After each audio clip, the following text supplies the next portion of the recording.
Good morning and welcome back to the World in the VOD reviews. I'm going to try and put 2 in this episode, and maybe I'll consistently try and do that in future just to upload them in a sufficiently quick order. And we're going to do the same thing where I show you the raw footage and then talk over it because I think that's much easier for me to do. So I'm just going to do that out of ease for myself. I'm also going to put a star in the description of which game is the most interesting out of the 5 that we look at, because I go 2 and 1 and then 1 and 2 in this game. Which isn't spoilers, but whatever. It's a tournament. It doesn't really matter. I'm going to put a star over which one I think is the most interesting. And before the eolant game, I'm going to give you a little bit of history about me versus eolant, because I do know eolant, who was my second opponent who was my third opponent. The second one you'll see in this video, but my third opponent. I think there are some interesting games here that show you how to do certain matchups, especially against the aggro matchup, who is our first opponent. It's mostly aggro. Our second opponent is Kayn Aatrox. But I'll let you watch the games. Bye! Alright, game 2. I've just done a bunch of scrimming with anymore, and by a bunch of scrimming I mean I did 2 games against Plunder. We're fighting Meb009, who is on triple aggro. And so I think in triple aggro I'm banning Lily Jink. I think my lineup's okay into aggro. It's not great. Like, this deck can struggle into aggro, but we've got the favored artisan and stuff. But we're fighting Leona, who is on Priestess.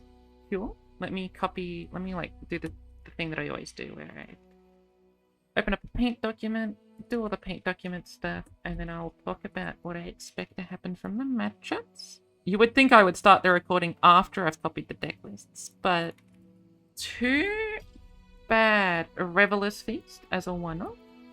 Look, it's aggro. Aggro can win. And timelines can be weak to aggro. I think they're going to ban Red Gwen because it has healing, or Plunder because it's got Plunder stuff in it, right? Like, it's just got go wide. Like, I play Mirai Warden, I block down their Mirai Warden. I basically, like, Plunder's just like Pirates but bigger, right? I ban Lily Jinx. Lily Jinx isn't awful. I can play into Lily Jinx, I think, but I think I ban Green Katarina over Lily Jinx because Green Katarina is the strongest deck in the format. There was a call to, and I think I probably mentioned this in the intro, to replace On with Caustic Cask, but like specifically for matchups like these, and I think it was the correct play, but I've never played with Caustic Cask and I've played with On before, so that's why I didn't in the end. Okay, so I'm banning Lily Jinx. Into this deck, I really just need to have the go white. Oh, they're on a Might. Okay, that's something to be wary of. But I can force them to play mid-range. Now, they're okay playing mid-range. They've got these cards here. Like, these 4 cards allow them to play mid-range. So, like, maybe Red Gwen will falter to it, right? Because this is just Red Gwen. Like, they'll just outstat Red Gwen. They'll challenge Gwen at the... Like, that might happen. Pirates. Yeah, look, like, so for this deck, I need Mirai Warden. No Fracture sucks. But Battle Fury lets you win. Right, because none of these decks have a way of killing Battle Fury. So this deck to kill Battle Fury has no flock. They need to Fervor to kill Battle Fury, and this deck to kill Battle Fury needs Fervor as well, right? So what will happen is we might be able to set up an attack such that Battle Fury wins us the game. And so we can slow down the game to the point where either an overwhelmed Battle Fury wins us the game, or we're literally just 1 wider than them. And if they're at 10 HP or less, Battle Fury wins us the game. Or even like 11 HP or less, because we might have Burn, right? So, while Fracture slows them down and procs our level up, Battle Fury helps us win. So, like, it's a side grade and it's a different type of trying to beat aggro. I think. But I'm gonna have some water and we'll see. We'll see what happens. What's in there, Lily Jink? They're on the Electro Harpoon. They're not on the Bandle Tailstone, they're just on a straight Electro Harpoon. And they're only on the 4 Mecha Yordles. I think, according to Donut, I'm pretty sure you want 5 because your bad matchups are the ones where you need the Mecha Yordles. And your good matchups are the ones where you don't need the Mecha Yordles as much. Right? Like, they're not as intrinsic to your gameplay. Still tired. I don't know if I mentioned this in the intro. I got like 2 hours sleep. I gave myself 5 hours to sleep in, and then 2 of those hours were me not being able to sleep, and then I woke up an hour early as well. So I'm running on like a no sleep, which always happens for seasonals, like Australian moment. We ban Lily Jink, and we see what Meb009 has got for us. Okay, they banned Plunder. That's understandable. I'm gonna start with Red Gwen, which I've done Red Gwen into Pirates a lot during Kaisar season. But now they don't have Sermon. But I don't know what to expect out of timelines, and I've never done this matchup, top to bottom. Okay, so in this matchup, you want your early units, you want Vile Feast, and you want Gwen. What happens is once you stabilize, you win. Right, and they can't deal with Gwen. I don't have the attack token on 4, but really just like stabilize and all. Prodigy blocks. Gwen two Gwens is fucked. Okay, oops. I've lost. That sucks. This is not the mulligan of all time. Okay. Sure. Yeah, this is not the mulligan of all time. So look, I can block twice with Redeemed Prodigy, but like... God, I hate Mark of the Isles. I think Mark of the Isles is such a bad card. I'm annoyed that it's in my deck. If we block the 1/1, we get to get a hollowed proc. I don't know if that's important. This is worse than to Make It Rain and Twisted Fate. That's the only reason I don't want to do it this way. Like, it's much worse than to Make It Rain and Twisted Fate. But I think I will do it. And I think I'll play second Redeem Prodigy, attack full. If they block with Pigeon, we can mark. Yikes. Like, not having attack token on 4 and having double Gwen is super unfortunate, in my opinion. Quietus is really good for the matchup. Yeah, Spider. Is it worth attacking with this one? I guess because it's better into Twisted Fate, right? Like, that's the reason to attack into it. Yeah, I think we do this. I mean, they just block this into this and this into this, and then I'm... this into this, and then I'm, like, dead, right? Yike. If I keep this back and they do Twisted Fate, I can Mark the Isles. But then they block with the 1/1. Okay, I guess I'm not attacking. I should Quietus instead, though. Spidz, why didn't you Quietus? Uh-oh. Oh, that's why I didn't Quietus. Vile Feast was why I didn't Quietus. That's understandable. Yeah. I think I should mark, because I can Vile Feast whenever I desire.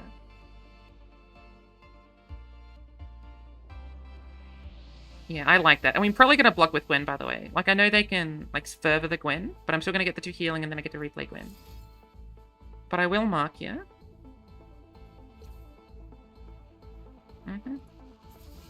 This kills, Pigeon, which is nice. Play Gwen, we'll block down, we won't kill Twisted Fate.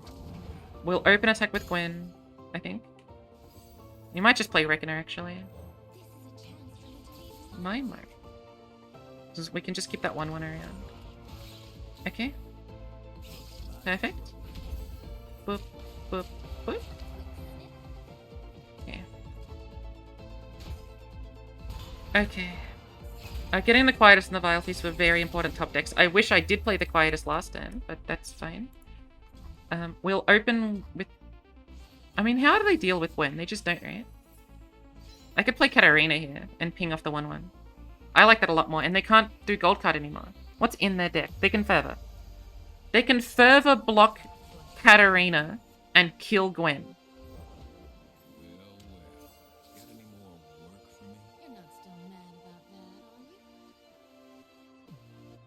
To do, we could actually pre-commit Blade's Edge so that they can't do the Fervor block without losing Twisted Fate or Misfortune. Which I think actually makes sense. If we do this, then they can't Fervor block and be awkward to us. There's also the choice of just, like, not attacking with Katarina. But I think we can attack with Katarina and pressure.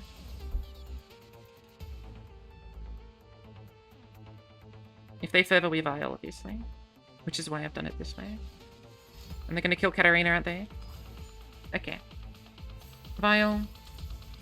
We're going to attack with everything. We can block Misfortune with that, because they're not running Might in this deck. No, they're not.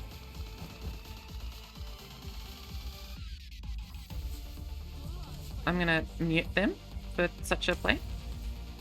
I will attack like this. Yep.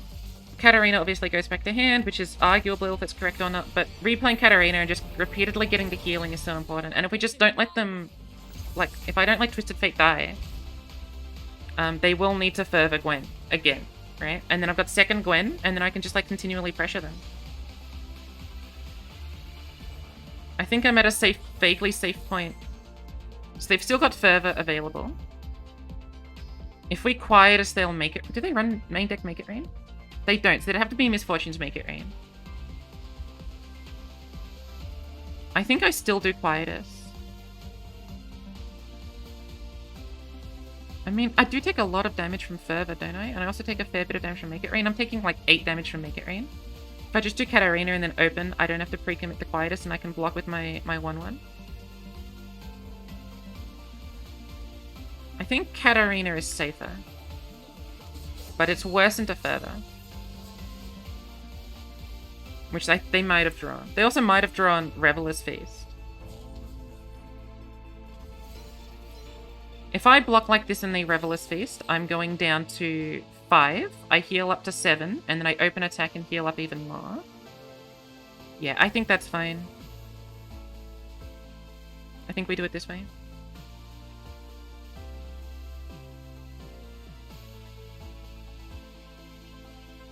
Okay, no Reveler's Feast is good for me. I'm gonna open. I'm not gonna Quietus, I don't think. Because I'd rather keep Quietus for post-Fervor to kill off another unit, like another Zap Spray thing. I think. So I'll do this. I expect to see another Fervor, because that's the way I lose this.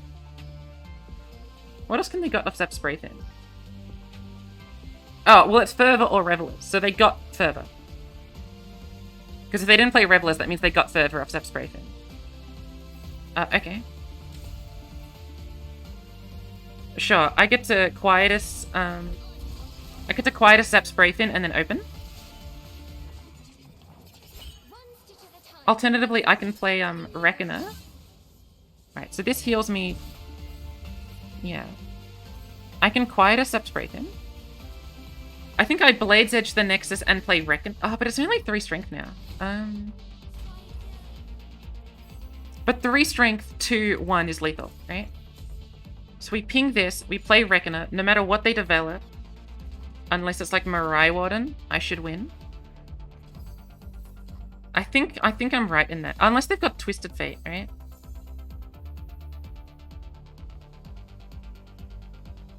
I could open and force a block with Katarina. I could do this and force them to Twisted Fate.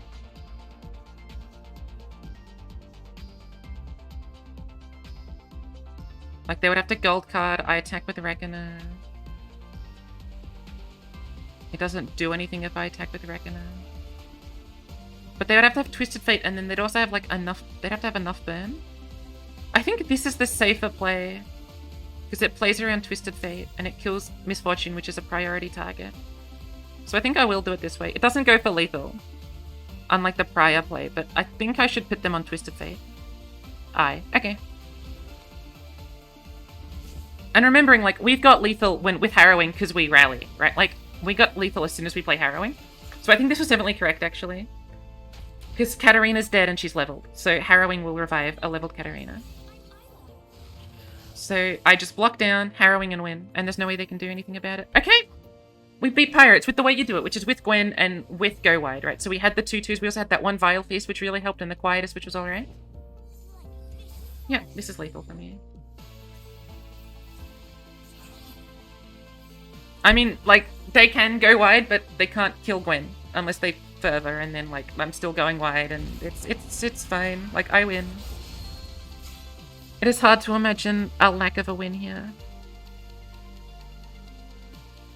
Good job. Okay. Battlecaster. I guess if I want to be super clever about it, I don't attack with the Reckoner. I mean, they've only got... Sorry, one of the things doesn't block. So yeah, we can just attack. Like, even if they Fervor, like, we're fine. I shouldn't have attacked with the 1/1, by the way, because of the Prodigies. But even if they Fervor, like, I think we still win. Because they Fervor Gwen? That's not winning. Make it rain. Yeah.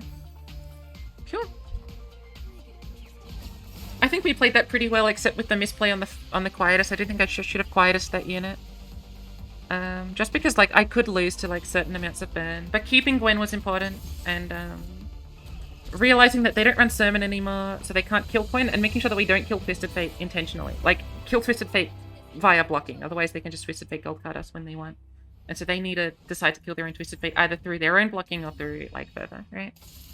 Alright, I hope you watched that game. I think this game is pretty understandable in what happens with it, and I think it perfectly encapsulates how this matchup works. This is the same matchup back from Kaisar season, back from, like 4 expansions ago, which is just Red Gwen versus Pirates. The only thing that matters is sticking your Gwen and healing 2 every single time you attack with Gwen, and you can find your lethal later on because your cards are inherently more valuable than the enemy's cards. So you'll notice I don't attack with Redeemed Prodigy in one of my turns, like around here or something, because fundamentally I don't need to attack, and attacking makes me lose the board and will make me take more net damage.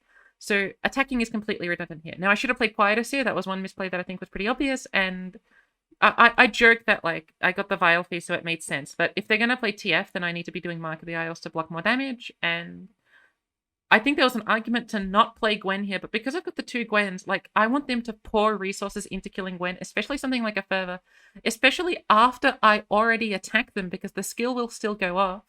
So I think that, like, I think we played this pretty fine.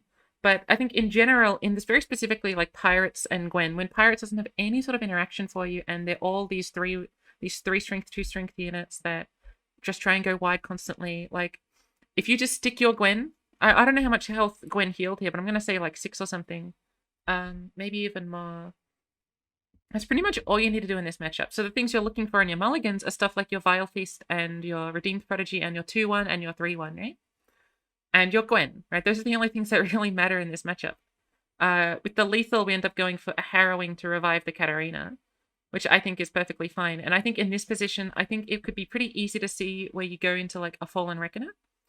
And like, if they play TF, it's not the worst thing in the world for us. Like, we attack with Fallen Reckoner, or maybe we don't even attack with Fallen Reckoner, and they just TF and then they make it rain, and then I don't know. I really don't know. They do TF like Mirai Warden, and then we do Harrowing and they decimate, and I don't think I still don't think we're losing, but the whole point is that, like, at no point in this game were we really pressured to the point where we felt as if we needed to do like awkward things, like block with Gwen to the point where she gets threatened to die. And with the hand that we ended up having where we could just stick Gwen, everything felt fine. Now, this Katarina top deck seemed good at the time, and like it did powerful things, but I don't think Katarina was intrinsically necessary here. Like, if this wasn't Katarina and this was another unit, that would just be another chump blocker that allows us to stall out the game towards trying to find our way to eventually win with Gwen. And had we not found, had this been like a spell or something, it would have also been fine. But I think this game just shows like the general play pattern of like Gwen versus an aggro deck like this one, where you just stick Gwen and they can't deal with Gwen and you try and win. If you compare this deck to the Foyer version of the deck, I think this is one matchup where this version works better. If you had the Foyer and the Katarina and you were able to race them, that would be fine. Like, good job, high five. But what is good is that, like, your turn 3 development, which for me was Prodigy, is something that can stick on the board and block something and actually kill it favorably. And with less Mark of the Isles and Might, like, if these were Mark of the Isles and Mights, I might have been able to threaten the sneaky lethal. But being able to just have this in my back pocket, that I've got this thing that can block Misfortune, it can block whatever random nonsense they want to play, like, I don't know, Rearguard or something. It just allows me to stall out the game and keep healing 2 with the Gwen that eventually will flip, and then heal 3 or 4 if I had those Hollow procs from something like a 2-1 or the 3-1 die-in.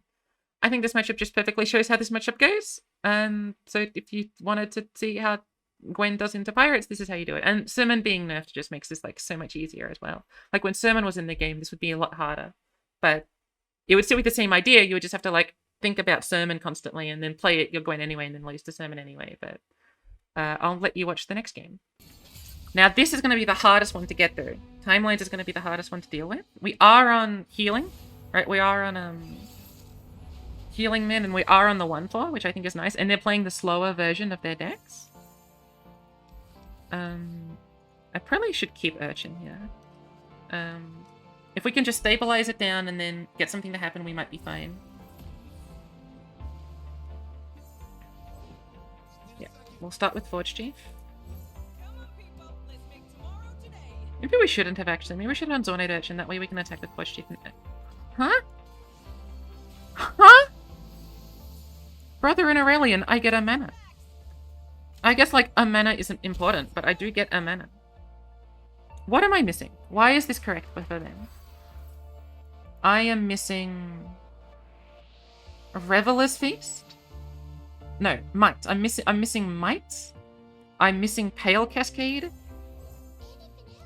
I hate that I have to discard Urchin, but I think it's the right play.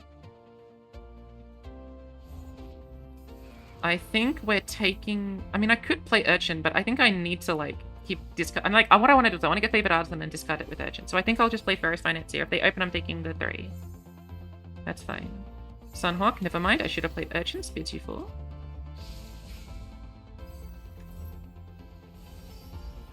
FTR gives me a guaranteed lethal on turn 9. I think it's sputtering to get, like, tempo whenever I need to. Hell, it might be sputtering next turn. Like, with how this hand is looking, am I discarding sputtering?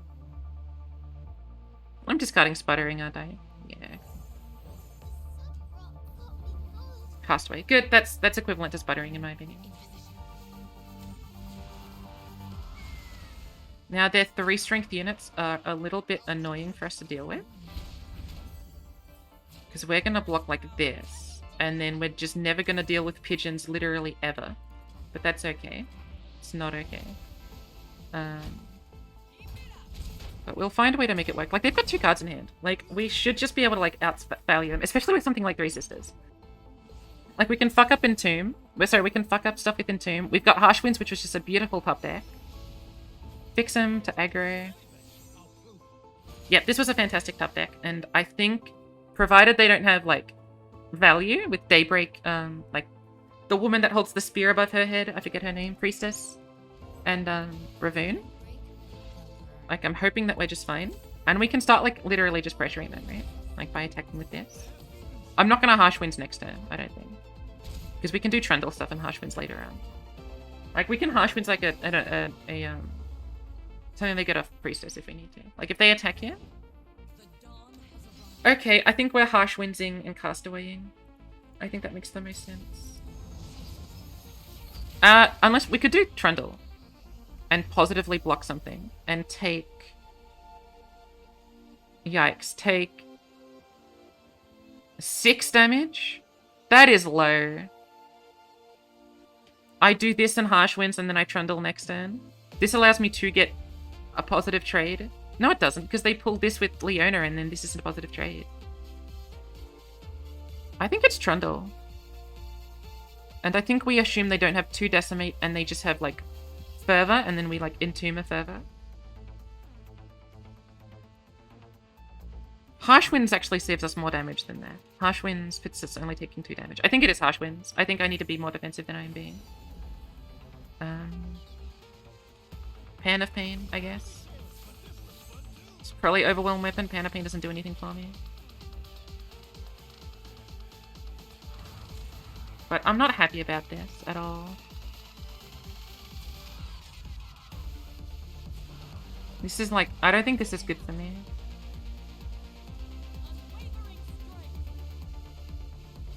Okay, they pulled the right here.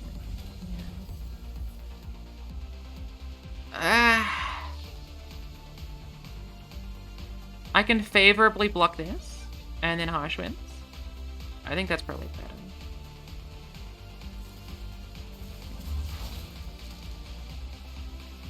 I'm just letting them keep their pigeons alive. At some point we can hit that stairs, right?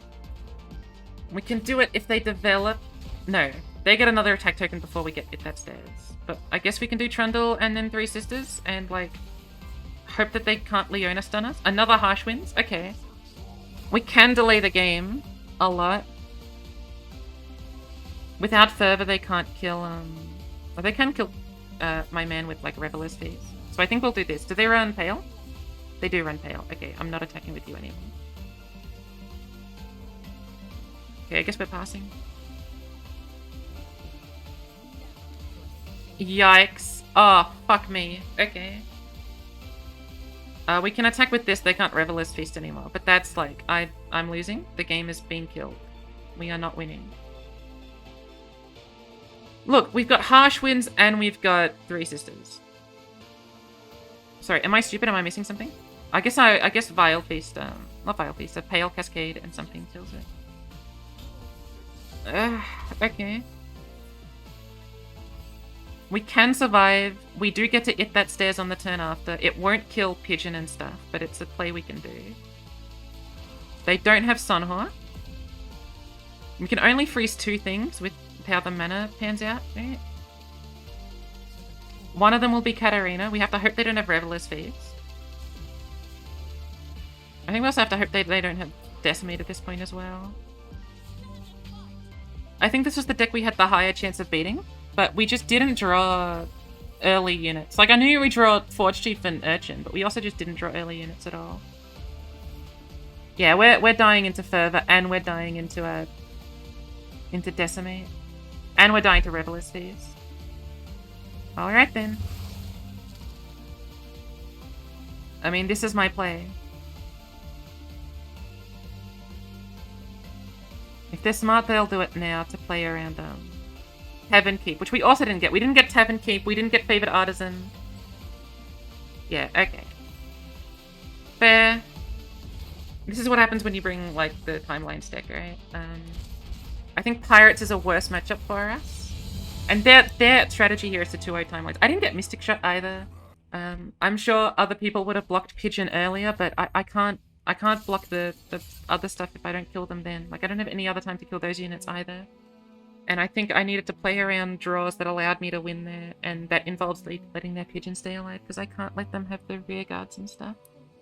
Hi, I've recorded this post-video VOD review, but I actually want to record it again, because I think I do a really bad job of explaining myself. So, their strong point was their double Pigeon, right? The fact that they were able to have these units that I wasn't able to trade into was really, really powerful for them. And it was more correct for me to trade into these things because these are going to be repeated threats and these are going to be repeated threats as well. At least I can chump block these in future and then try and overwhelm them later on. That's fine. But there are 2 major misplays I make. There's a minor misplay I make here where I think I probably should have played Zonite Action to play around stun unit. It didn't end up mattering because they ended up developing another thing. So I got to develop these things and it was better for me in practice. But in theory, I think it is better to play the Zonite Urchin, discard something and like have more... Or just like not discard anything and be able to block more just in case they don't develop another unit after this. So that's my bad. That's a minor misplay. But I think a much larger misplay is right here where I don't play Trundle. I want to condense this into why this is wrong. And it's that my best play next turn is also Trundle. So if my best play next turn is also Trundle, and if I play Trundle here and it survives, it means that I can play my Castaway next turn and have more blockers for the turn after. I take more immediate damage now, because Trundle gets pulled by Leona, and then this either trades into one of these, it blocks one of these or trades into this. I end up taking 8 damage, which is a lot. Or I end up doing one of these chump blocks, which means I take the same amount of damage. But it allows me to go wider, and it means that on future turns I'm able to survive more. Now, if I take 8 damage, I am losing to Fervor. But, like, with how awkward my hand is, I don't know if I can justify that sort of idea. I think if I played Trundle, it would have meant that I could do this later. I think it would be correct to block Zonite Urchin into the Pigeons. It means that I am taking the 6 damage this turn, going down to 5, and they've got all of these units, so they've got the 4 units still. But it means that I would have the Castaway with the tough unit, the tough weapon, the turn after? Hold on, I've already recorded this one, so have I got this wrong again? I think I've got this wrong again, haven't I? Yeah, because, like, what I was trying to say in my second recording is that I could put this weapon on this thing if I spent the Castaway on it first, but that's not how the world works.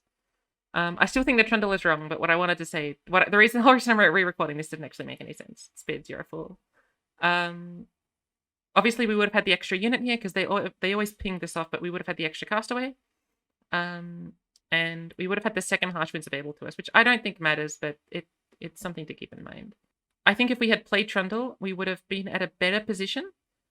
That being said, though, like, we would have been at 5 HP, and then we'd be in this spot. We'd have one more blocker, but they'd have the 2/2 still. We'd be freezing, and we'd be taking 8. We'd be blocking this. We'd be taking 6. I don't think it mattered in the end. I think Trundle was the right play in that position, but I don't think it mattered. Just with how their hand turned out, like the Katarina was so integral for them to ping off one of our units. If they didn't have Katarina, I think we had a decent chance because next turn we wipe the board and we play Pillar and stuff, and we sort of get very close to winning. But I think Trundle was correct that turn, and I wanted to highlight why that was the case, which was that, like, we're going to be wanting to play Trundle next turn. At least Trundle this turn keeps the unit around and means that our blocks on a future turn are better. As opposed to what I was trying to do, which was very, like, temporal focused and, like, trying to prevent as much damage now so that I don't lose to decimate stuff. But I think, like, if I'm assuming what their hand is going to look like over the long term and the fact that they might be still getting damage in through, I think that I have to consider that I just need to do it that way. I think it's close, though. If I had a slightly different draw, I think doing that unit might have been better so that I could harsh winds and then freeze on future turns, like splitting my spells over multiple turns so that I can do spells on my defensive turns and units on my aggressive turns. I think makes some sort of sense, but I think that Trundle was the wrong play.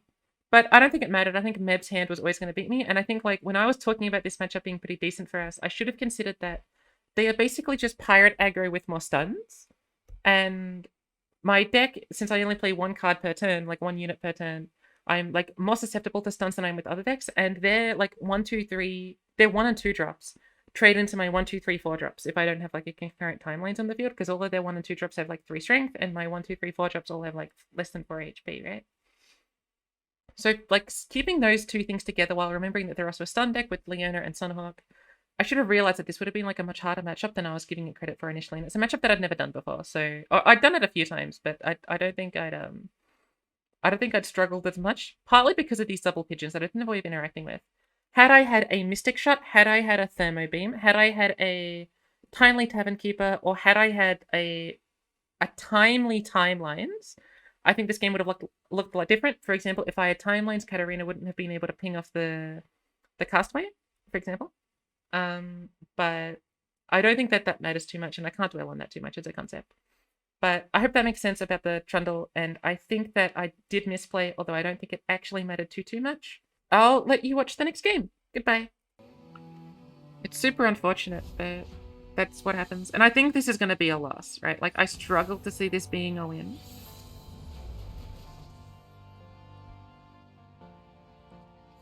Like, it is difficult for me to assume this is a win. I think I do keep timelines to try and get some, like, good scaling later on. And Forge Chief and Ferrous Financier and important early units as blockers. This will kill Misfortune if they play Misfortune on curve. Are they gonna pass again? I don't... Look, I'm lost at the passing. I don't understand it, but if it works for them, it works for them. I don't know. They don't run Make It Rain.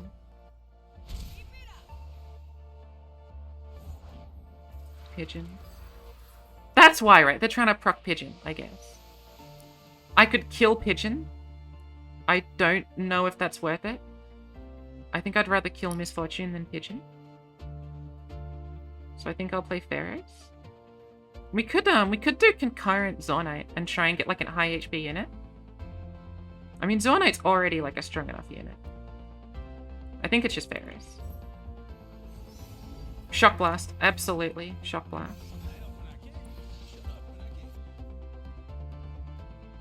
Gotta be wary of their Reveler Spear.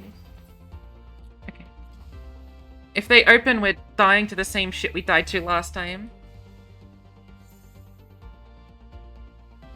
Yeah, Misfortune, which we're forced into doing this on. Yeah, and then we're dying to the same stuff we died to, like, half a second ago. Which sucks, and I think we're doing Castaway into Urchin. Alright. And then trying to do Shock Blast on the turn after. It's so sad that we're dying to the same thing of double Pigeon. Oh, I guess one of the pigeons takes damage. I forgot about that aspect. Okay, this is much better for me. I forgot this pigeon wouldn't be a 3-3. And we can actually do timelines because of the Forge Chief, which I also forgot about. So we can do timelines, Castaway. But we can't do Zornite if we do that. But I think it's worth it, timelines, Castaway. We go one less wide is my only issue with that. But we also get to, like, buff up Castaway by a lot. Is it worth doing timelines, or is it better to do Zonite and then Castaway? We're allowed to do Castaway and then timelines, which makes me think it might just be Castaway timelines.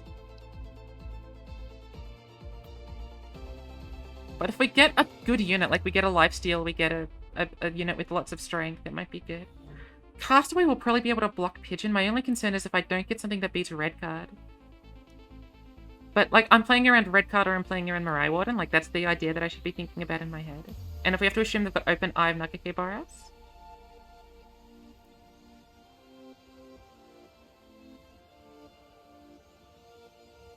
I think it's Castaway. I think Castaway first is correct. Pan, perfect. Pan is really good for me. They can gold card, but, like, sure.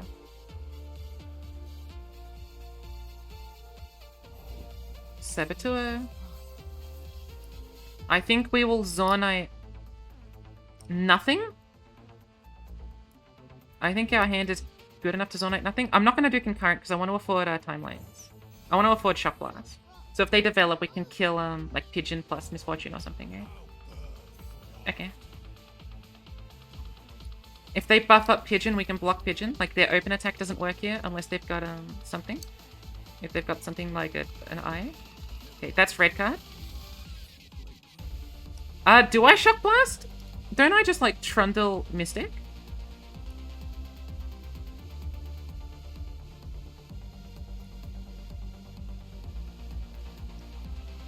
Trundle Mystic, like, vaguely loses to Reveler's Feast? Not really, because I'm gonna block this with the 4-1. I think it's Trundle Mystic. Which means I should have Mystic on the stack, Spidz. Ah, okay. Trundle Mystic doesn't play around, Fervor. It sets us up better for the long game, though. But if I should have Mystic on the stack, that's an extra damage. If I die to 1 damage, it's my fault that we lost.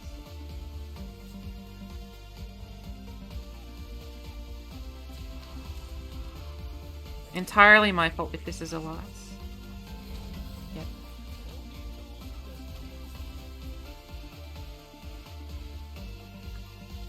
Revelers makes us take 2 more damage, but it's a card in hand, so I don't care.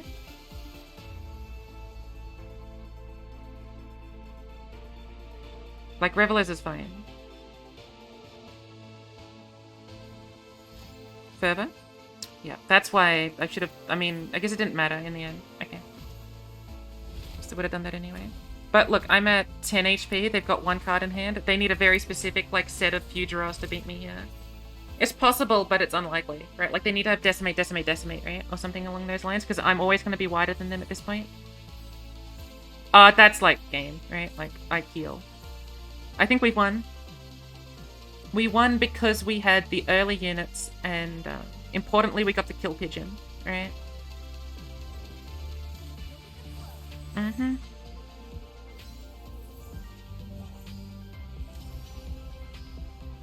I think it's Upper Roast and Trapper.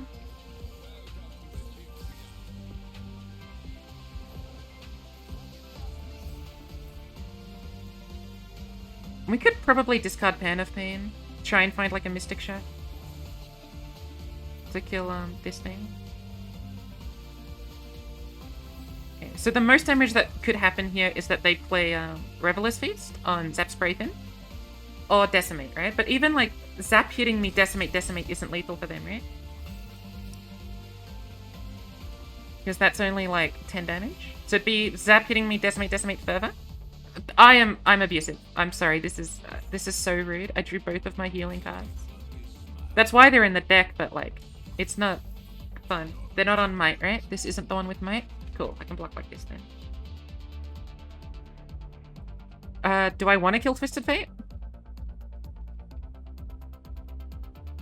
Do I need to kill Twisted Fate to go for lethal? I think it's better to kill Twisted Fate.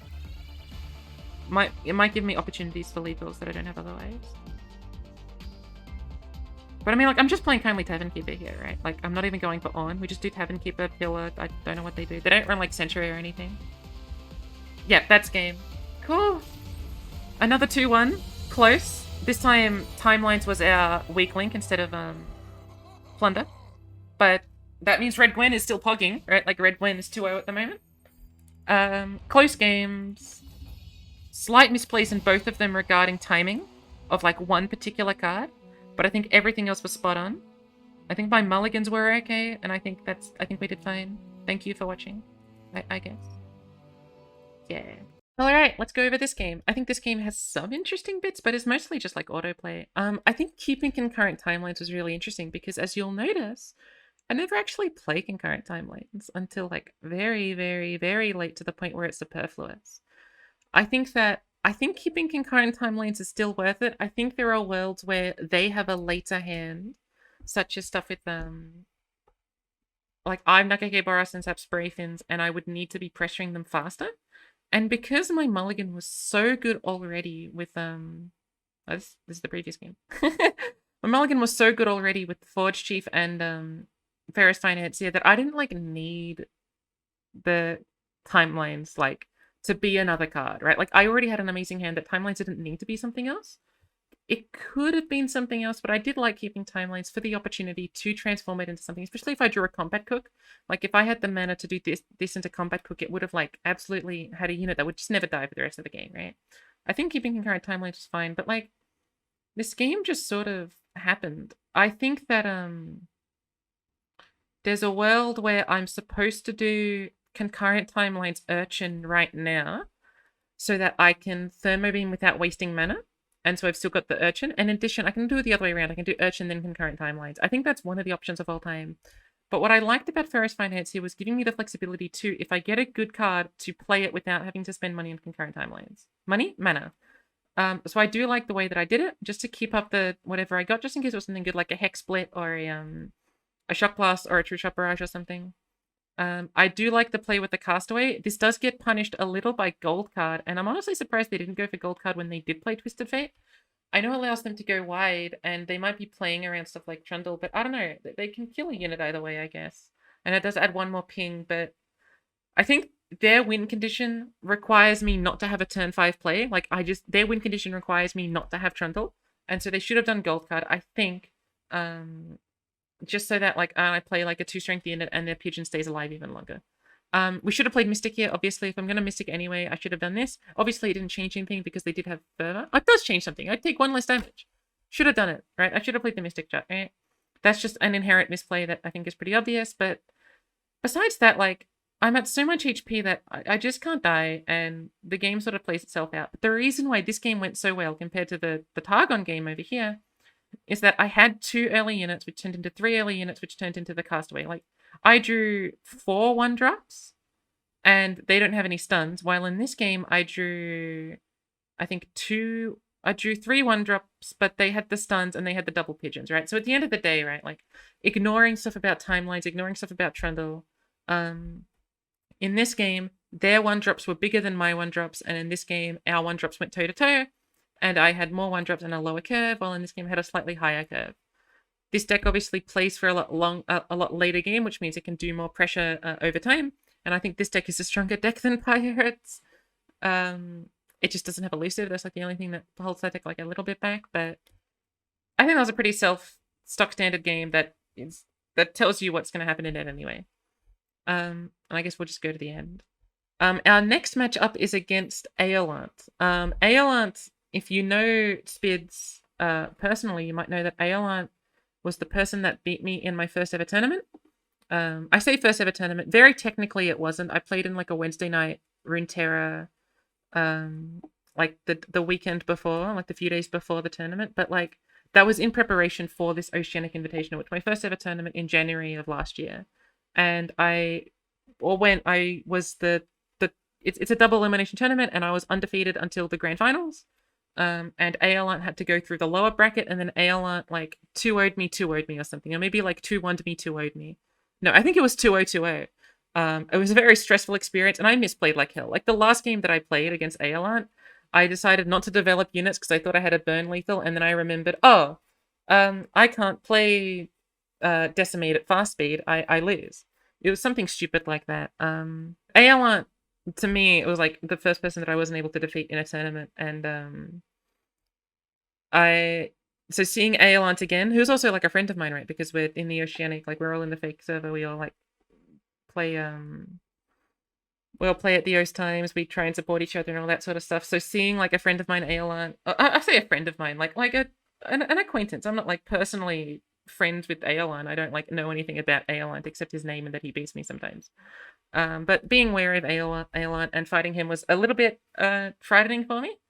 But you know, this game, when I fight eolant, shows you just like how good eolant is and that he still remains my rival in some sort of like ethereal sense. I don't care about like the storyline-esque nature of rivalries or whatever, but it makes for good advertiserial content, so I'll acquiesce it for now. But I'll let you watch the first game against eolant. Goodbye. Alright, next round starts in a little bit. I've eaten, like, reheated food from last night. I did a little bit of scrimming with Enema. We did Red Gwen into Plunder, and we talked about Echo Jinx matchups and Pantheon Varus matchups. My understanding is that Echo Jinx is something I can beat. With my decks more favorably than Luke Jinx, because I've got 2 Harsh Winds decks and Fervor in Green Katarina, in Red Gwen helps me out.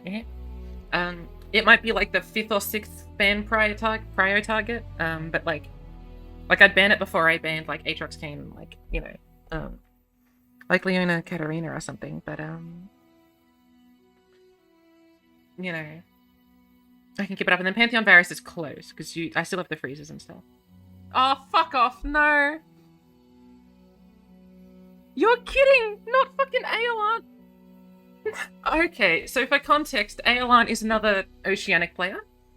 He is who beat me in my very first tournament, where I came second and he came first. He is the one who beat me twice, because it was double E limit, and I was in the top bracket. So, oh, fuck me. Okay, well, I'm keeping Kayn trucks up, but... I was on the Violent Discord. Interesting. I can't believe I'm fighting eolant, man. I can't not... I've lost to eolant in every tournament that I've played in, right? Because I've only played him in the Oceanic Invitational that first time around and I lost. You're kidding, man. I don't know what to ban. This is not my expertise. Let's see what the ban helper says. Aatrox Kayn, Twisted Fate Swain, and Echo Jinx. It says to ban Echo Jinx, although Sejuani, yeah, it says to ban Echo Jinx. I think I'm really banning Echo Jinx, yeah. I think if I'm to trust stats, it's Echo Jinx. I think I am better at fighting Swain Twisted Fate than Echo Jinx. I think I'm banning Echo Jinx. The fact that you can't, like, proc Plunder sucks. I'll get the deck list for this.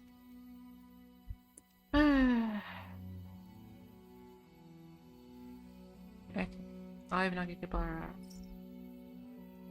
But I think I have to try and 2-0 Aatrox Kayn, and I think I can beat Twisted Fate Swain, but they've got a lot of top end, which is bad for me. It sucks that I'm fighting eolant. I don't want to fight eolant, man. Eolant has made a seasonal. And obviously eolant beating me in my first tournament gives me a lot of... I mean, it doesn't give me respect for him because it's my first tournament. It makes me, like, remember him, right? Like, I presume in the world of eolant, I'm, like, some insignificant figure in terms of, like, competitive card games. But for my first loss in a tournament to be against eolant... I mean, that's technically not my first tournament. My first tournament was, for LOI, it was technically, like, the Wednesday night Runeterra the day before the tournament, I think.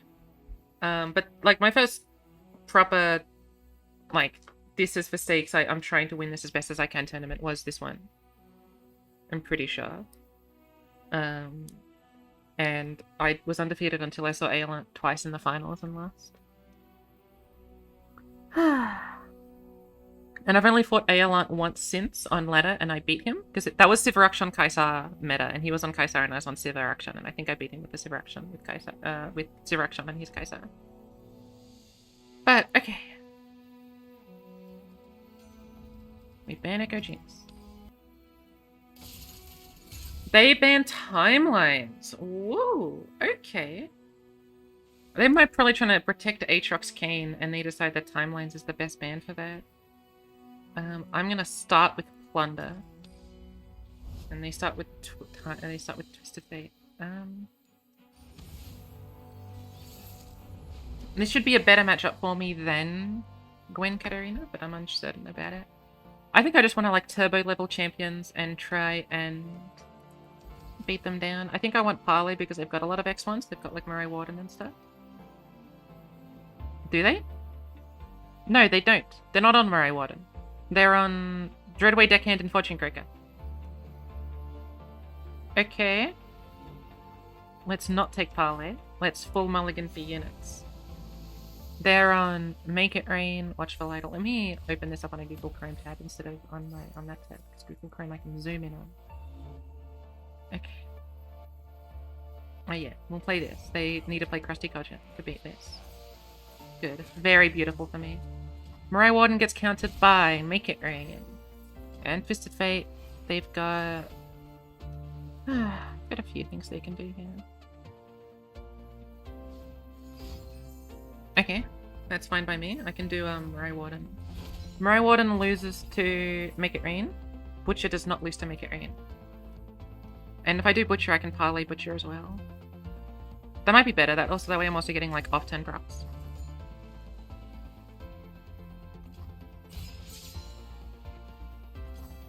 Yeah, I think that's better.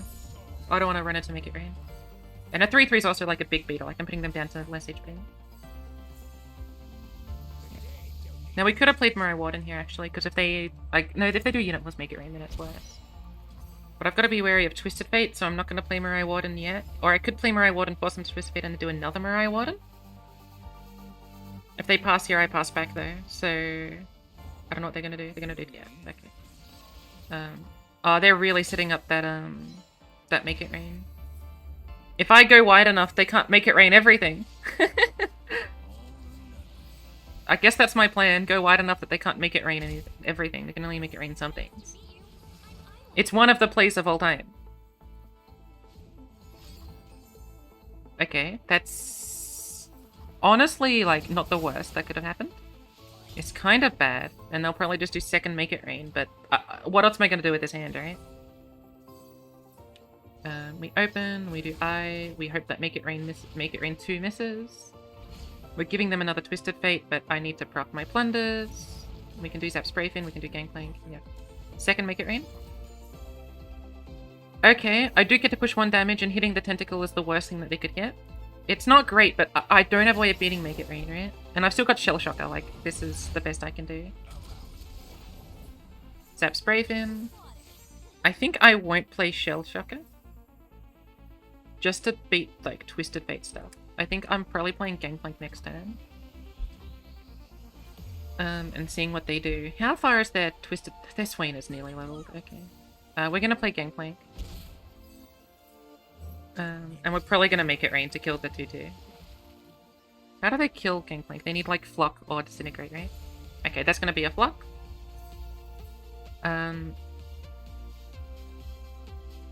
What's the benefit of Make It Raining now versus Make It Raining later? If I Make It Rain now, I can beat non-Flock hands, like triple heavy metal hands. I can do that anyway with Make It Rain. What am I beating by doing Make It Rain now? Why can't I just, like, pass or do Shell Shocker? I think I'd rather pass and then just do Make It Rain, and that way I'm giving them an action back. I'm forcing them to do something. They're gonna pop the keg? No, okay. Fine. We're gonna open Shell Shocker, see what they do, and then play Sejuani, I think. I guess if they play Levy, like, that's perfect for me, right? And, like, their deck is on, like, a million Pharaons and Levies and shit, right? So we're gonna start with Shell Shocker, see what they do, and then Sejuani to try and push the overwhelm damage that Sejuani provides. Butcher, you start with Shell Shocker. We start with Butcher, because it doesn't die to Make It Rain. And we see what they do.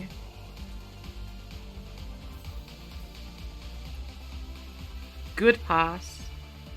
If I play this, they do Sentry, right? I think it's still Sejuani.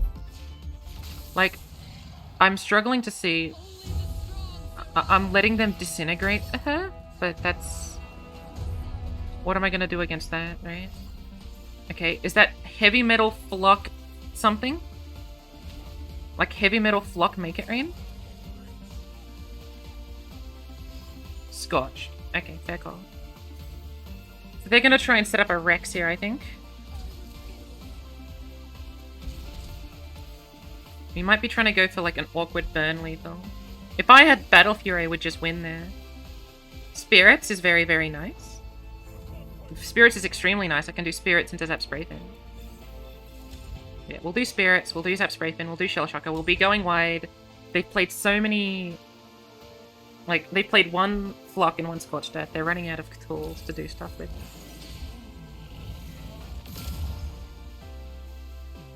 I think we're doing decently. I think we've got a chance. We take this. We're not caring about our HP. We play Shell Shocker. We play Zap Spray Fin.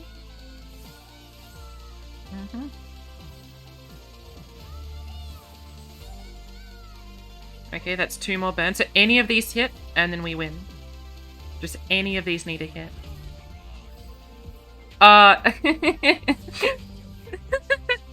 Okay, sure. Yeah, okay, good game. Alright, and then we've got the deck that we're even more favored into, right? That we can fight.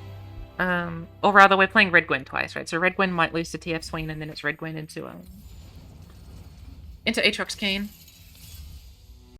So I think there's very little to comment on this game. I think my play-by-play analysis is pretty spot on. When it comes to stuff like playing around Make It Rain, the decision to do the Butcher instead of the Mirai Warden, playing like Sejuani and like just being aggressive, doing all this stuff, like I think my play-by-play is perfectly fine. The only thing I really want to talk about is like the overall game plan, which is just to like be aggressive. But even then, like I don't know what else to say there except like be aggressive. I think the mulligan... I wonder if there's ever a world where you keep Eye of Nagakiboros in your mulligan. But besides that, like, I think this game just speaks for itself. I think everything that happened in this game was perfectly logical. I don't think I do anything wrong in this game. I think I played this game pretty fine. I don't think I make any misplays. There was a moment where I thought Jansport might pass, but I don't because I'm not Jansport. It's this one right here. I think there's a world where Jansport passes. And it's not like I inherently disagree, but I think playing Sejuani like forces them to do something, and they're gonna have better late game than I do. So I just wanted to play Sejuani and push damage forward, especially since they did the Sad Borrow, right? But I don't know. I think that game is pretty fine. I don't know what else to say. Maybe I won't put this in the video, but I think this game worked out perfectly fine. I think my play-by-play analysis is like perfectly fine regarding like stuff like the Mirai Warden. I think it's interesting that I did do the double Mirai Warden to get the most value out of like trying to annoy their Make It Rain as I could. Because I didn't have Unleashed Spirits at the time, like my Spirits Unleashed. I think like this is my best chance against Make It Rain, just like have so many units that they can't really Make It Rain me properly. And hopefully like 2 of them hit the Nexus or 2 of them hit this 2/2 or this unit. And like I think that what I got out of the Make It Rain was perfectly fine. So yep, I'll let you watch the next game where we have 2 losses coming up. And then my only losses with the Red Gwen in the format, but they're both here. I win every other game with Red Gwen except these 2. But I'll let you watch them and then see what happened. I haven't rewatched these anymore, so I'm a little bit curious. But goodbye and enjoy. They should play TF here, I think. Or maybe they just want this to be as quick as possible. Yeah. Okay. This is their most winning deck. Like, this matchup is their best matchup out of all of the 4 that could happen. What's the quietest target? Nothing important's a quietest target. So, like, Zap Spray Fin is my best quietest target. I could... Otherwise, it's just, like, Krusty Codger and shit. They're not on Boxtoplets, which is interesting. I think we just do something like this. Ruined Reckoner could be a key. It depends if they kill Gwen or not, and I think I'd rather have like multiple Gwens than Ruined Reckoner and presume they can't kill Gwen. Because Gwen gets Sentry Flocked really easily, and I think I just want to be pressuring them a lot. This Vengeance will help a lot against like a Swain. But we're just gonna have to see like what resources we can get out of them. Okay, that means they've got Make It Rain. That's what that means. Or Blade Sedge, but sure, I think they've got Make It Rain. Oh, okay. That's another reason to do it that way. Sure. We got Prodigy. Mark of the Isles might bail us out of something. Unlike the Gwen. Yeah, we'll open here. If they, like, make it rain, I'm not gonna Mark of the Isle. While we do push a bit of damage, I think Mark of the Isle will bail us out of a separate situation.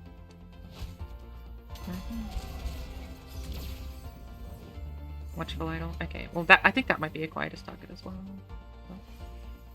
We're gonna play Gwen here. It's bad into Sentry Flock, but I think it's my best play anyway. Okay, good. They don't have Sentry Flock. They're drawing a lot.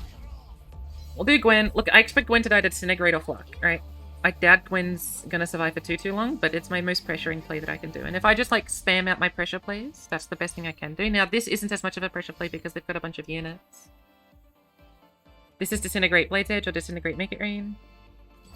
Yeah, perfect. I mean, perfect for them. It's not very good for me. With, like, Vengeance and stuff, we can try and run them out of resources and then go for a Harrowing Lethal. And I think Harrowing Lethal is our best chance. It just sucks that we sort of have nothing going on.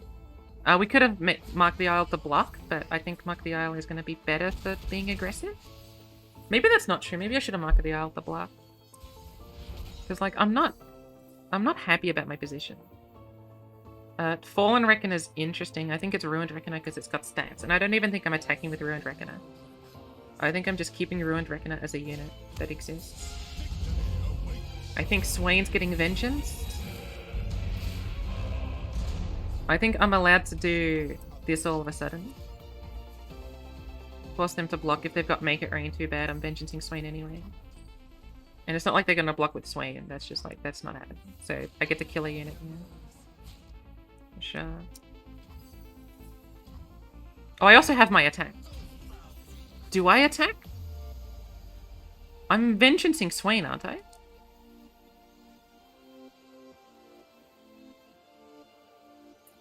Maybe that attack was bad. No, I think I attack. I force them to block again. I Vengeance Swain, and then we're trying to run them out of units. The only issue is that they're going to block with the Tentacle and then nothing happens, right? Like, I lose if they block with Tentacle, so I'm just gonna pass. I think that makes sense to me. Because they'll open or something, and then I'll Vengeance Swain, I think. Croco. I guess I pass. I don't really want to play Phantom Butler yet, just because of, like, Make It Rain stuff. So I guess I'll pass here. Okay, now I'll play Phantom Butler. They could have passed back. That would have been really scary. I should have just played Vengeance. If they passed back, I think I die. So that was a misplay. I should have just played Vengeance that time.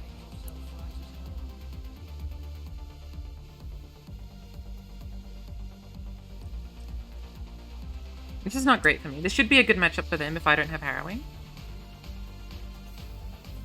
This might be Mark. Similar logic as last time. We'll Mark the Isles here. I want them to attack, I think.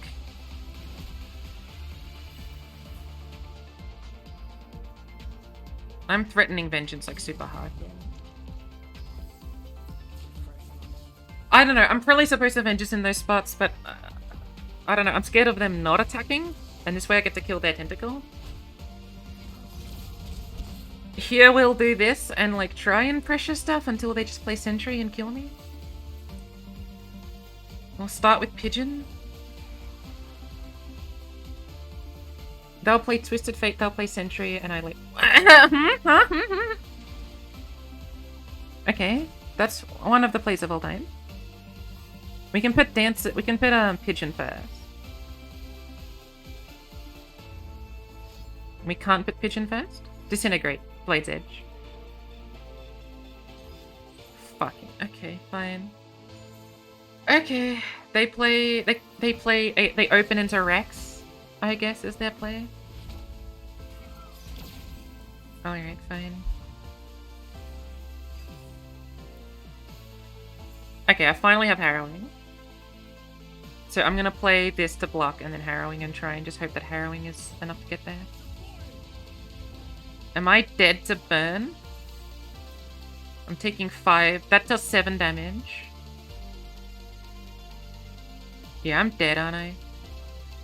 So I'm taking 7 damage from that, and I'm taking,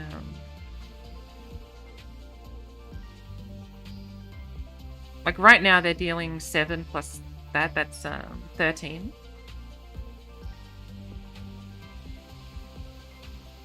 Am I alive at 1? Maybe I'm alive at 1.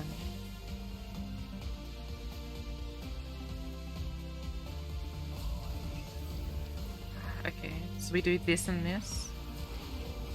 Yeah, we're alive at 1. Alright. How can they ping me? Is it just Make It Rain? It's just Make It Rain. They've played 1 Make It Rain. Alright, well, let's see if they Make It Rain me. That's how they win, and I hope that Harrowing is lethal. Don't have me. Well, if they'd Make It Rain, they would have done it, right? Zap's Brayfin? Rats. Fuck. Okay, fair call. I can't beat that. Fair game. If I had Flock there, I would win. Because I would have been able to block Levy and then Flock him. Flock the Levy. If they hit these slightly differently, would I have won? Possibly not. They probably would have, like, they would have had to hit this and this, like, a small amount of times. Unfortunate, that's how this matchup probably goes. Without, like, early... I didn't have Katarina to ping stuff off. If I had done that Mark of the Isles earlier to block with, I think I would have had more HP. Would that have won me the game? I don't know, but it was a line. Yes, pass Spidz. That was super, super correct. What the issue was the lack of the Mark of the Isles.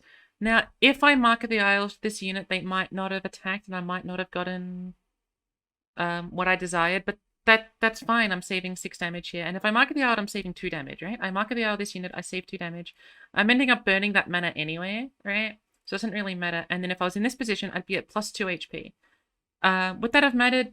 No, but it means that the RNG would have been a little bit different. And maybe the way the game would have played out would have been slightly different in both of our brains because of the way that the matchups work out, right? Fundamentally, did it change anything? No, but I would have had 2 more HP. And, like, let's say one of these Rexes hits one of these things, then something would have changed. I think that was mainly my only misplay, I think. But I think some of the stuff in this game is a bit debatable with this Vengeance and Swain line. I haven't played with Mark of the Isles and Red Gwen before. When everyone else was on, like, Shadow Isles, Telstone, I was on Vengeance, and so people have a lot of experience with Mark of the Isles, but I'm out here on my Vengeance, like, not knowing what to do. I do like Vengeance. Like, this is a spot where I like the Vengeance. I just like Vengeance in this deck. And I think, like, there are lots of times here where I think if I pass, an eolant should have just passed back. What I wanted was to get this trade to happen with my ephemeral unit. That's why I kept passing so aggressively to do that Vengeance, and I think they must realize that it's going to get Vengeance anyway. But eolant, I think, should have taken these passes and bricked my mana, because I'm burning 4 mana here in a deck that doesn't... Like, clearly I've got an awkward hand that has expensive cards, right? Based on, like, eolant's hand rate. Now, maybe he's scared of Harrowing, so he wants to, like, be a slightly more aggressive, but I'm unsure. I think eolant could have taken one of these very aggressive blocks that I was threatening right around in this position. But I think in general... this matchup, I think I played it fine. Like, I tried to do aggressive stuff early. I did the best as I could with that. I think I couldn't not play Gwen here. I think there's a very vague line where you play the 4-3 into Gwen on the next turn. To play around stuff like Flock hands. So if they do Make It Rain Flock, we're able to Mark of the Isles and push damage in, but that still takes 2 actions from them, which means that, like, the Flock wouldn't have worked.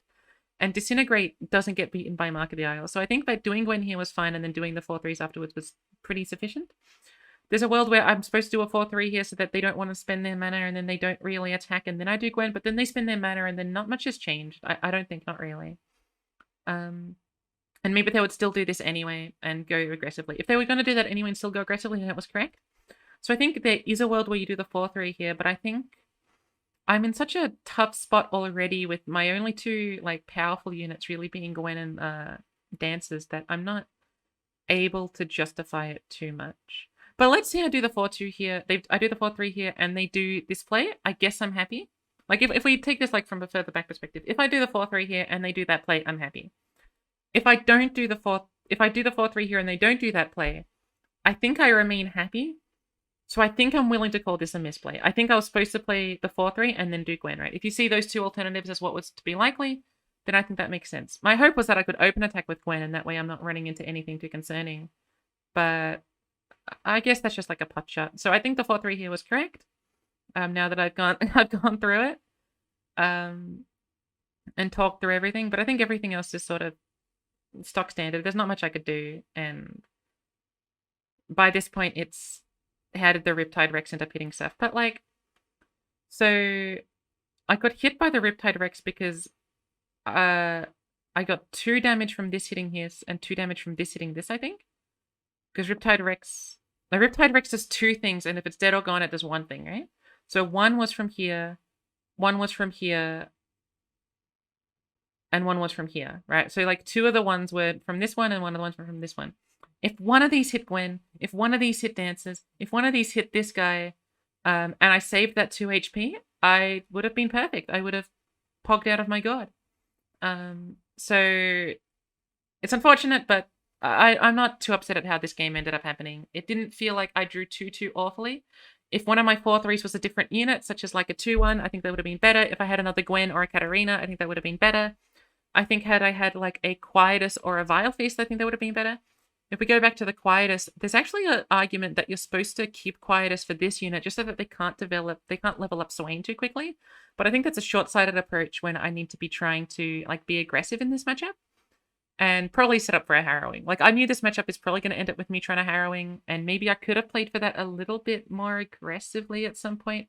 Like maybe I'm not supposed to do these attacks and like decide that much later on my win condition is harrowing, but even this attack is fine. So I'm not so certain. I don't think there was much I could have done in this game that was like too different, but sure. Let's call the 4-3 instead of Gwen a misplay. And let's say that Mark of the Isles was definitely a misplay. That's just my inexperience with Mark of the Isles, never having played it in this deck before. And everything else was just luck of the draw. But sure, I think that shows how this game sometimes works through. I don't know if it's too interesting, but maybe you get something out of it. I don't know. And I'll let you watch the final game, which is Aatrox versus Red Gwen.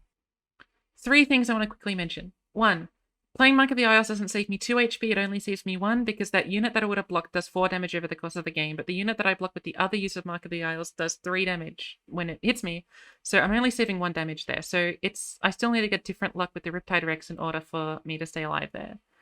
The other thing I want to mention is that keeping Quietus could have made sense in order to kill off those 2 strength units that were kept beating me over and over again. I didn't really think of their deck as a deck that was going to beat me down too much and that I thought I was going to be the aggressor, but I think there's a world where I keep Quietus, if and only if to try and temper their aggression, especially since this deck doesn't run like House Spider anymore. Like my deck doesn't run House Spider anymore. That maybe that was something important to be thinking about. And I think the final comment that I wanted to make is one that I don't remember, so I shall just let you watch the next game, and maybe if I remember, I'll put it in the description. Alright, Red Gwen versus Kayn Aatrox, which is close. It should be favored for me, I just play Harrowing and win. And they can't deal with Gwen, but it's not like the coolest thing in the world. There's Gwen, there's Pigeon, there's Butler. We got some stuff going on, we've got dancers, but I'm not overly confident.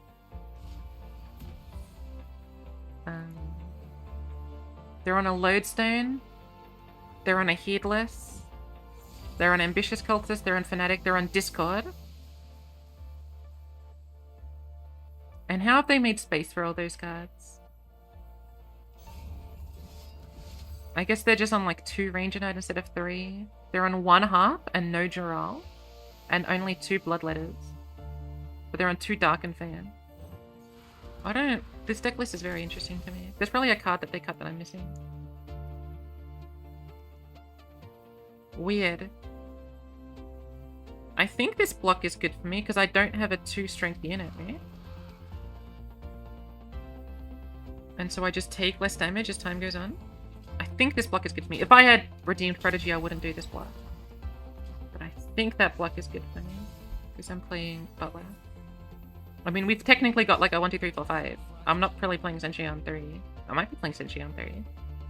I doubt I'm playing Sentry on 3, but I could. But only 1 Darken Harp means they can't do the typical harp on Keeper of the Box fuck Spidz up forever gameplay, which is what I'm used to seeing. If they do harp, I don't know if I'm stunning. I think stunning is probably worth it, but I'm not so sure.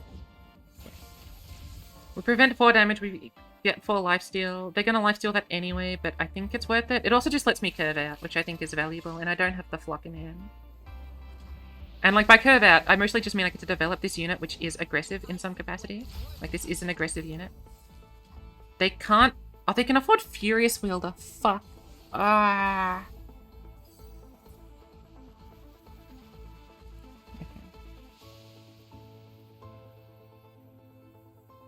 Alright, here's a Furious Wielder for you. I think it's still the right play. I think I need to play Gwen.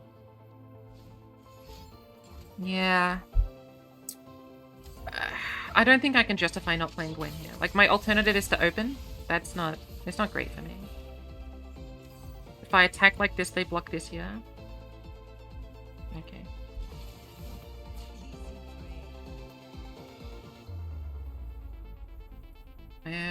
It's all slipping away from me. If they play Kayn, I can like block Kayn with Butler, but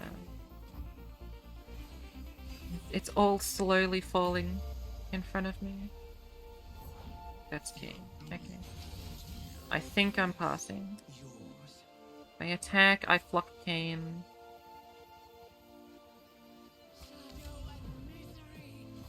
Oh.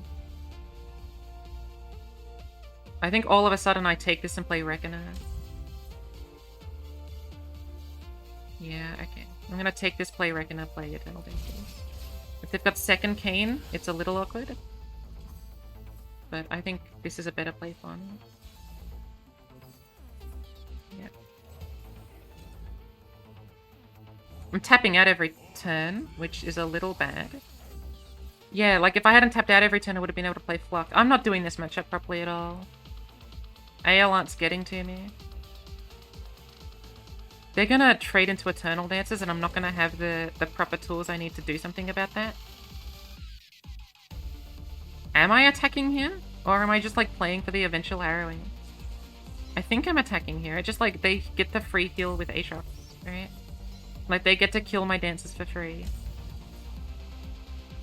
And heal the Aatrox man. I'm gonna presume it's my right play, just because like I can still like glimpse and vial and stuff. And flock, but like this just ain't, this really ain't it. If I put this, oh no, but the Gwen, like this heals from the Gwen.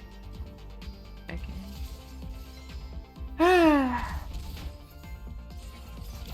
I needed to not play Sentry there. That way I can bank stuff for Flock, I can play Sentry whenever I want. It doesn't, like, playing Sentry there doesn't play around Flock top decks, and it doesn't let me play units. Like, doesn't let me play spells, and like, you want to be keeping up spells, it's Legends of Runeterra. I think I'm doing this. And I think I'm trying to flock Kayn. And expect like Momentous or something, but I still think I try and flock Kayn.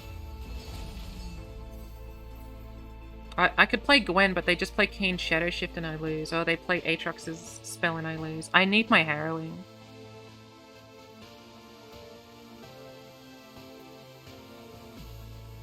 We've got enough mana for like a bunch of awkward stuff next turn. Which is cool. If we play this now, we can give Keeper of the Box can't block, which is cute.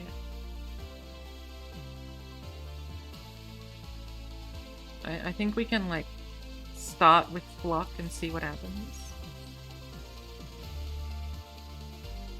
They let this go. Understandable. Forsaken Baccarat. Have they drawn Kayn? I guess they have, because they already played another Darkness. Okay. I think we play Gwen. I think we accept an Aatrox spell. I think we accept Furious Wielder. I just can't block Furious Wielder. If I don't play Gwen, I can get a harrowing top deck. What I like about Gwen is that it allows me to do Gwen, Risen Reckoner, Ruined Reckoner. And have Gwen on the field at the play. I can... But I can't beat a harrowing. Oh, like I can't get a harrowing and just like win on the spot. And I don't know if that's my best win condition. We could play Gwen next turn and do just like Pigeon Butler this turn. And give up on the ideas of making a Risen Reckoner, which doesn't get all that much value from me, all things considered. Like, but it's a big unit. Like, it does get value. It's a big unit. I think we do Gwen. If they do that, they give me Hollowed. And then I'm buffing up Risen Reckoner largely. But I don't like it. I don't like that Gwen was my choice of play. They hated their Predict, apparently. Alright, this means no Furious Wielder. Or they're trying to save up for Worldender. But I think this means no Furious Wielder. Or they've got Harsh Winds.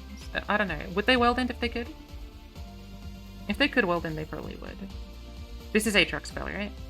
Because they just drew Aatrox? Yep. Okay. So they can't afford Worldender, but... I mean, I can't even flock Aatrox because I flocked Kayn a second ago. I don't think I've played this well. I think I've played this poorly. Yeah, this is not it. We can still try and go for the Harrowing, but I think, like, had I kept Mark Biars, I actually would have been able to attack with Gwen as well on that turn. Had I not played Sentry.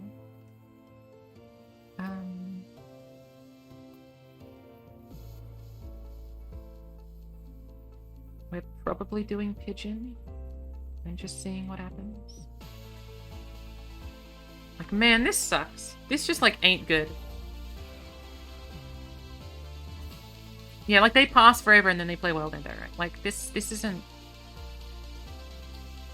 This isn't a game I would call a winning game. I think we Vial. Make them spend more mana for some reason. Momentous, fine.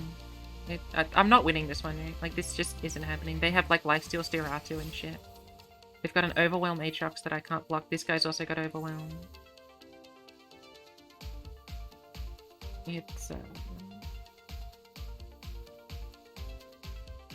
I just simply don't think it's happening. I think I'll play Risen Reckoner and attack with Risen Reckoner. And then just develop, like, my units, but, I just don't think this is a winning game. I think this is like a majorly losing game.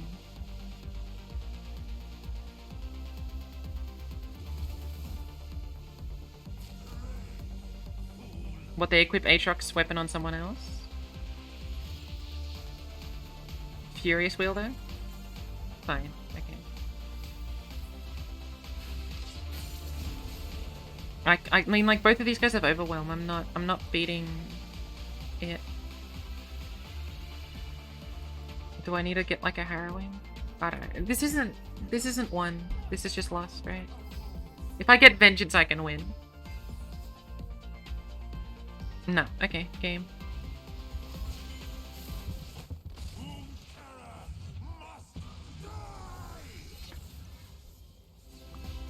Eolant's a better player than me. Just like as a fundamental statement, Eolant's like a much better player than me.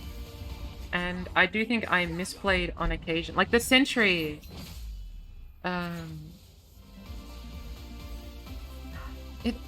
It sucks because I just can't beat Furious Wielder on 4 on the Lifesteal unit. Like that curve just like wins.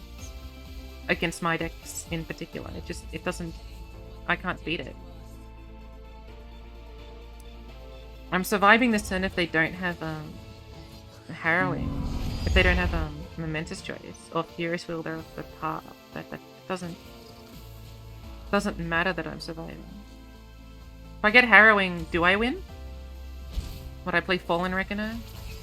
Like that's my out. Fallen Reckoner, get Harrowing, make everything small, win. So we'll play for it. Unless they drew Kayn. Then I've just killed myself. But whatever. I at least a Kayn post thing anyway. Alright, Harrowing.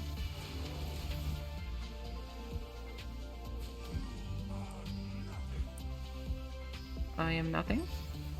Okay. Harrowing. I would be like so bailed out if I had Harrowing. I don't even know if it's like actually winning. But it would bail me out of an... Or, I mean, it would be winning, I think. Block. Well, that's not Harrowing. Okay. I don't know what is to be done. I think I surrender. I think this is like the death of life.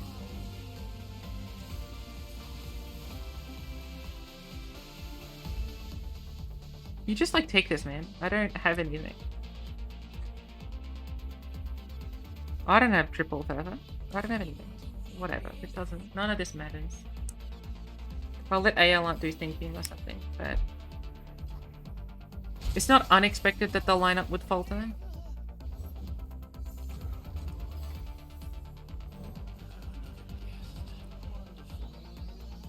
Yeah, this matchup is very harrowing dependent, and just not having harrowing is the reason I lost. And like,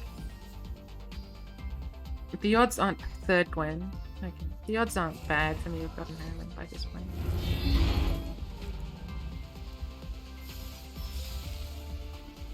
A harrowing would win.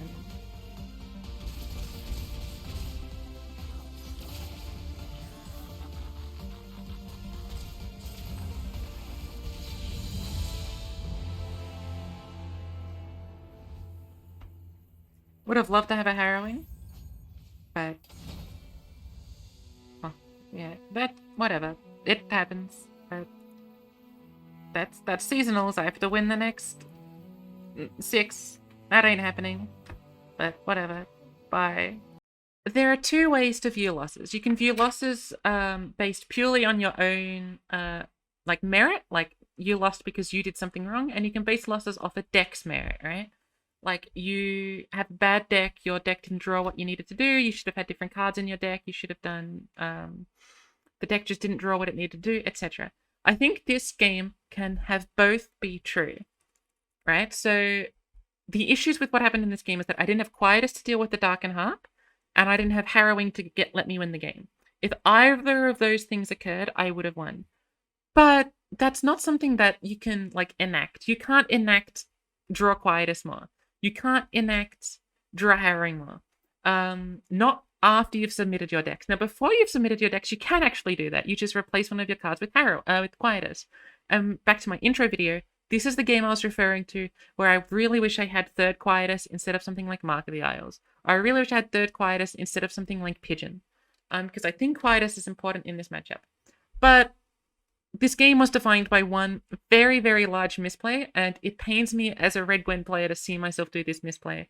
And I think had I fought anyone that wasn't eolant, I might not have done this play, because it's a play that goes against everything that I believe in Red Gwen. Now, there are times where you play units not for their effect, but for their stat line. This often happens with Ruined Reckoner. When you're developing Ruined Reckoner, when you don't have a certain type of board that you want to Ruin Reckon, you just play it because it's a 4-mana 4/3, and sometimes that's correct.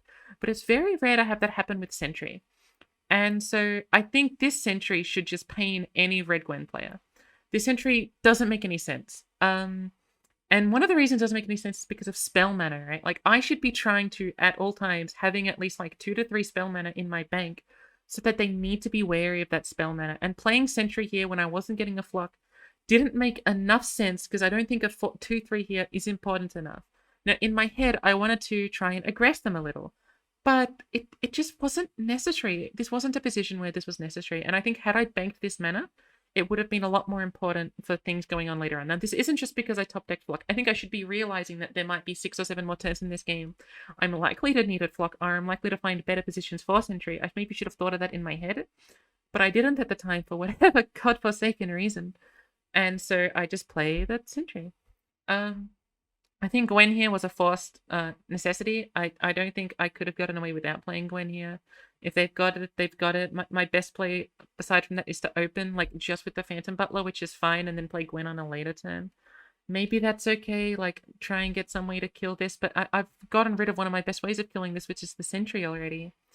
It didn't make any sense. I could have done Sentry Flock on this turn once I drew Sentry Flock. I didn't have to play Sentry, and, like, this game is basically defined by that Sentry, right? Like, I think every other play I make is because I did that Sentry, right?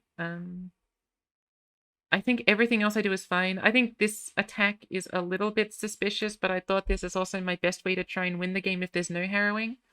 And if there is a harrowing, then it doesn't matter if I do this or not, because I can just harrowing for lethal anyway. So I thought that this was one of the best ways of dealing damage if there was a harrowing.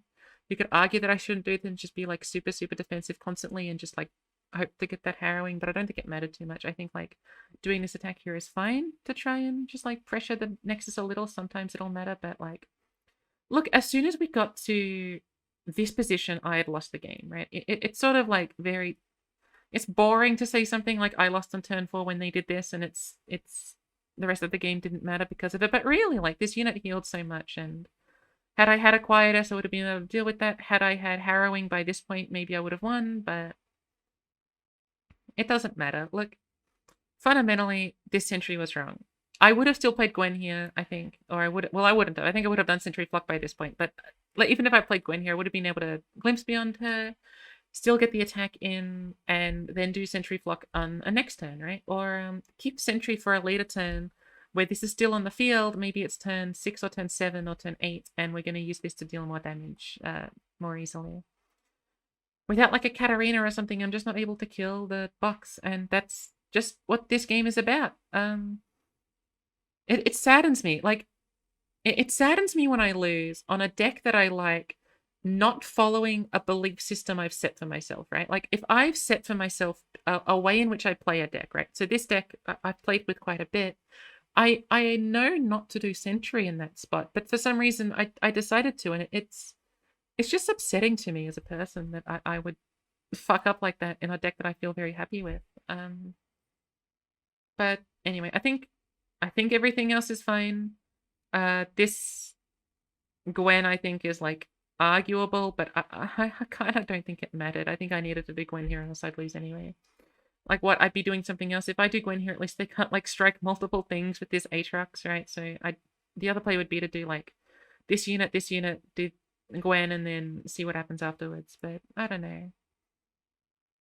It really just comes down to that Sentry that I misplay with, and everything else is just contingent on that play alone. I want to give props to eolant. eolant's a really good player, and he played this well. Like, I've never played their 2 decks. I don't think I played their other deck before, right? Yeah, I've not really played Swain TF much either, so like, I'm not too familiar with how their decks work, but I think they played it well. I think they made a lot of logical steps, and they did a really good pass at one point that I thought was really nice. But I think the Sentry was just wrong for so many reasons, from like what ended up happening within this game to even just like a broader statement. Like, even if I didn't draw the flock, even if the Sentry wasn't going to get more value later on, as like a general statement, I think that doing Sentry here just didn't make any sense. And like, I could have passed here at the very least.